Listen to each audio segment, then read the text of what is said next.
Still making boring buttons? Stop it. I'll teach you how to make your buttons disintegrate into tiny particles. First, let's add a button tag to our markup, then include the anim.js animation library, the particle.js script, link in the video description, and main.js, where we'll explore various options to disintegrating our button. Let's write some JavaScript.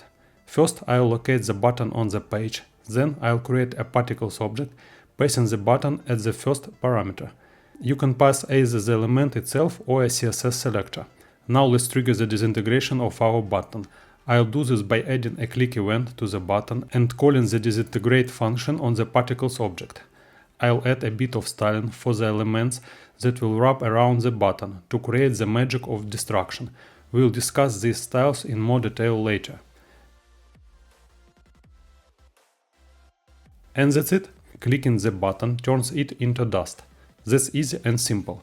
Now let's dive deeper to understand what's happening here. After binding the button to the particles object, it gets wrapped in a few tags. We'll start with the outmost one. The div with the class particles has position relative and display flags. The key part here is position relative. The display can be anything other than inline.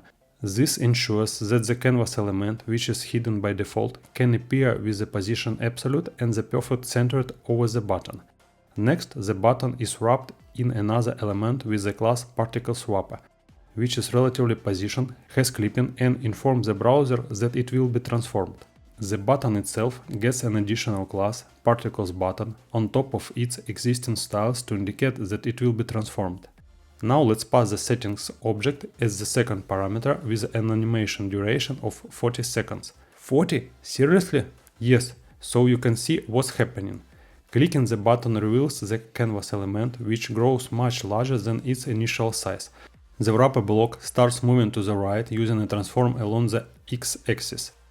At the same time, the button moves left by the same value, creating the illusion that the button stays in place. Because the wrapper moves right, the button moves left, and overflow hidden is set on the wrapper, we see the button disintegrate into flying particles. When the animation ends, the wrapper's visibility is set to hidden and the canvas element's display is set back to none. Does this clarify the process? Now let's look at the position particle settings. We've already seen the first one, the duration of the animation. Let's set it into 1 second. The next property, canvas padding, sets the padding for the generated canvas wrapper the particles appear. By default, the canvas size is 300 by 150 pixels, but during the animation the padding surrounds the element. The default value is 150. If the button is 100 pixels wide and 50 pixels tall, the canvas size will be 400 by 350 pixels. Setting it to 0 makes the canvas the same size as the button, which doesn't look great as the particles stay confined to the button size during disintegration. We'll keep the default value. The easing property defines the animation timing between keyframes, similar to the animation timing function. It accepts all possible values from the anim.js library. The type property defines the shape of particles. The default is circle, but it can also be rectangle or triangle. I'll set it to triangle and increase the size property from its default random range to 8 pixels. This makes the triangle more noticeable. Changing the type to rectangle and the size to 10 pixels reveals the rectangles. The style property defines the particle style, fill for solid particles or stroke for outlined ones. The direction property sets the starting position of the animation, left, right, top or bottom.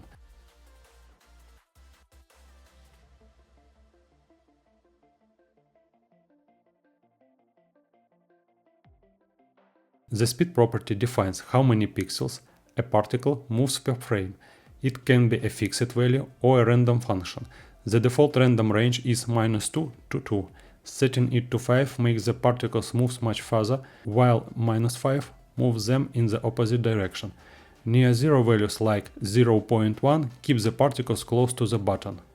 The color property lets you specify a color different from the buttons.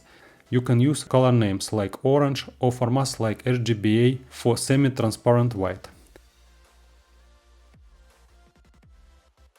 The particles amount coefficient property adjusts the number of particles.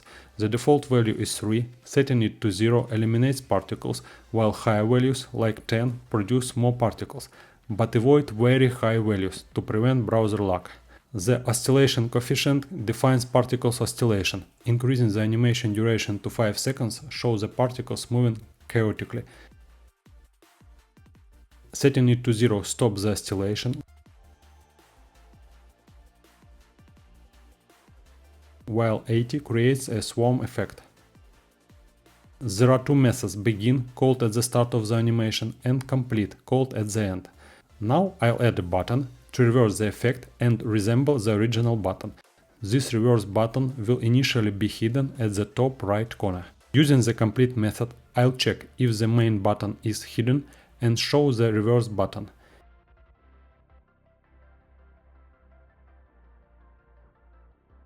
Clicking the reverse button hides it and restores the main button.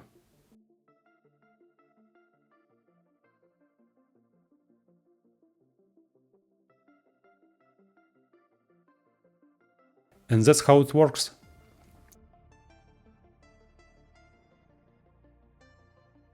The link to the library is in the video description, along with libraries for different frameworks implementing this effect.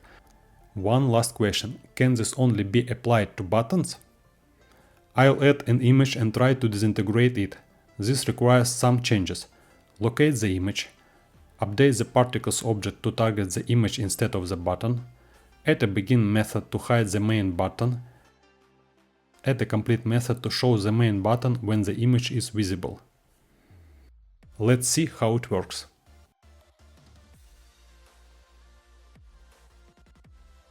The possibilities are endless, you're only limited by your imagination. If you enjoyed this video, give it a like, leave a comment and hit the bell icon so you don't miss the next one where we launch a confetti on a button click.